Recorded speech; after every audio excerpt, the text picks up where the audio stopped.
લગભગ એક વર્ષ પહેલા એટલે કે 12મી જૂન 2025ના રોજ અમદાવાદમાં સર્જાયેલી એ પ્લેન ક્રેશ દુર્ઘટનાના ઘા આજે પણ રૂઝાયા નથી. કરોડો રૂપિયાની આર્થિક સહાય પણ માતા પિતાની છત્રછાયા ગુમાવવાનું દર્દ ઓછું કરી શકી નથી. મહેસાણાના વિસનગરના વૃદ્ધ દંપતી દિનેશભાઈ અને કૃષ્ણાબેન પટેલ જ્યારે પહેલીવાર પોતાના એકમાત્ર દીકરાને મળવા લંડન જવા નીકળ્યા ત્યારે કાળમુખા વિમાને તેમના સપના હવામાં જ રોડી નાખ્યા.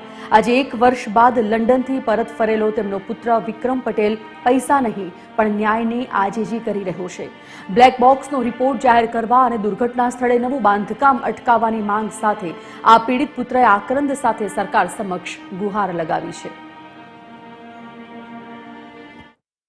મારી માંગણી એ છે સરકારને, જે ગુજરાત સરકારે નિર્ણય લીધો છે કે પ્લેન્સ ક્રેશ સાઇટ ઉપર નવું બિલ્ડિંગ બનાવવા માટેની, તો અમારા બધા પરિવારની એવી માંગણી છે કે ત્યાં સાઇટ ઉપર જ્યાં સુધી ફાઇનલ રિપોર્ટ ના રજૂ થાય ત્યાં સુધી કોઈ બિલ્ડિંગનું કન્સ્ટ્રક્શન ના કરવું જોઈએ. ત્યાં સુધી કોઈ પરિવારને નિર્ણય અથવા કોઈકની લાગણી ના દુભાય તેવું કામ ના કરશો, એવો સરકારશ્રીને નમ્ર વિનંતી છે અમારી.